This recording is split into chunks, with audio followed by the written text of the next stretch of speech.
आदाब। बातें मुलाकातें में आपका स्वागत है। मैं हूं आपका होस्ट मोहम्मद अफजल खान। मुसलमानों का पवित्र महीना रमज़ान चल रहा है और आज 11 रोजे खत्म हो चुके हैं। आज हम आपको बताएंगे कि भारत पे 300 साल से अधिक हुकूमत करने वाली मुगल साम्राज्य या मुगल दौर में उस वक्त के जनता या बादशाह कैसे रोजा मनाते थे, उस बारे में एक इतिहास आपके लिए हम पेश कर रहे हैं। आपको जानकर ताज्जुब होगा कि मुगल साम्राज्य के कुछ बादशाह शराब से तो कुछ बादशाह जो है कई पकवान और लजीज खानों से अफ्तारी किया करते थे।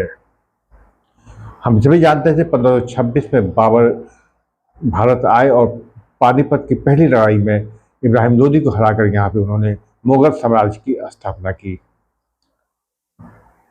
कहा जाता है कि जब रमजान का चांद दिखता था तो उस वक्त ये था कि 11 तोपों की सलामी देकर ये ऐलान किया जाता था कि रमजान का चांद दिख गया है और इस तरह रमजान की शुरुआत हो जाती थी। बाबर तुझके बाबरी में लिखता है कि वो रमजान के पूरे रोजे रखता था, लेकिन वो अफ्तार जो करता था वो शराब और नशे के साथ ही करता था। लेकिन जब वो हिंदुस्तान आया तो उसने शराब से तौबा कर ली और उसके बाद उसने कभी भी शराब नहीं पिया और सिर्फ 4 साल बाद उसकी मृत्यु हो गई। बाबर ने तुझके बाबरी में लिखा है कि एक बार वो समरकंद बुखारा के पास कहीं रमजान के महीने में एक इमाम के यहाँ दावत थी, तो उसने वहाँ पे अफ्तार में शराब से रोज़ा खोलने की परमिशन चाहिए, लेकिन इमाम साहब ने मना कर दिया तो उसने शराब से रोज़ा नहीं खोला। बाद में उसने शराब पी। बाबर पहला बादशाह था जिसने अपने नाम के साथ एक इस्लामिक खिताब लगाया था, पातशाह गाजी के नाम से। हुमायूं जो थे वो भी रोज़ा रखते थे और बहुत कम दिनों तक वो हुकूमत कर पाए, क्योंकि उस वक्त अफरा तफरी का दौर था। शेरशाह ने उन्हें हरा दिया था, फिर वो ईरान भाग गए थे। हुमायूं बजाते पूरा रोज़ा रखते थे, लेकिन उनके अंदर ये था कि वो अफ्तार के साथ ही साथ वो अफीम भी खाते थे और सबको मालूम है कि हुमायूं को अफीम का नशा करते थे, लेकिन रोज़ा रखते थे। रोज़ा खोलने के बाद उनको फौरन अफीम चाहिए था।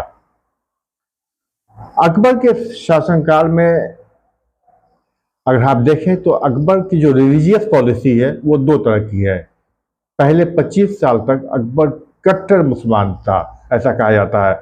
वो नमाज भी पढ़ता था, अजान भी देते थे और कभी कभी इमामत भी करते थे, मस्जिद में झाड़ू लगाते थे, रोज़ा भी रखते थे, 5 वक्त नमाजी थे और पूरी तरह इबादत करते थे। लेकिन बाद में उन्होंने इस रुख से हटे और उन्होंने दीन इलाही धर्म की स्थापना की थी। उसके बाद कहा जाता है कि अकबर ने उस वक्त मुल्ला कादिर बदायूनी जो उनके इतिहासकार, उन्होंने कहा कि अकबर ने इस सब चीज़ पर पाबंदी लगा दी थी, रोज़ा रखने पे, हज करने पे।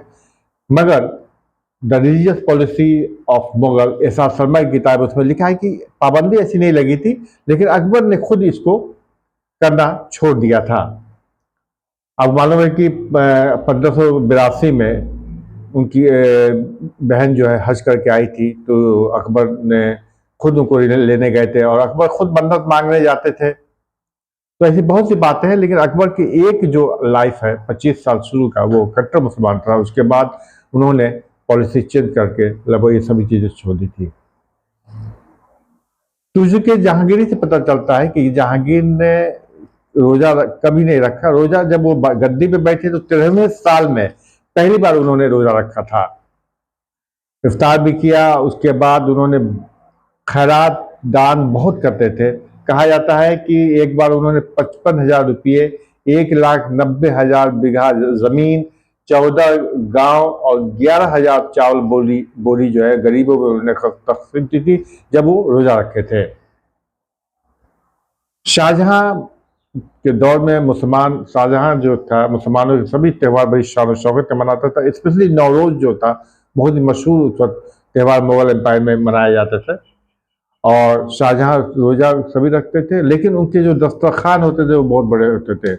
लगभग 400 आइटम होते थे और सबके लिए वो खुला रहता था और इतना बड़ा दस्तरखान कहा जाता है कि किसी भी मुगल बादशाह के दरबार में नहीं लगता था। औरंगजेब जब सत्ता पे आए तो उन्होंने सबसे पहले आते ही नौरोज को खत्म किया। औरंगजेब जैसा कभी जानते हैं कि बहुत ही धार्मिक व्यक्ति थे, बादशाह थे, रोजा रखते थे, तरावी भी पढ़ते थे और रमजान के आखिरी अशरे में वो एतकाफ में भी बैठते थे। लेकिन खाना उनका बहुत हल्का होता था, जौ या बाजरे की रोटी और एक सालन होता था, वो खाते थे।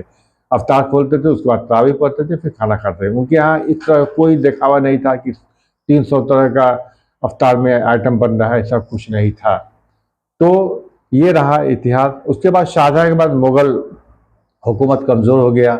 उसके बाद जो भी बादशाह बैठे वो समझ लीजिए अंग्रेज जो उन्हें पैसे देते थे उसके ऊपर ही पलते थे। लेकिन उस वक्त दौर में भी रोज़े का बहुत ज़ोर से एहतमाम किया जाता था। अगर आप उठाएंगे लगभग 1707 के बाद 150 साल तक मुगल और रहे, तो उस दौर में भी रोज़े का बहुत बड़ा एहतमाम किया जाता था। उम्मीद है आपको वीडियो पसंद आएगा। हमें आपके कमेंट का इंतज़ार रहेगा।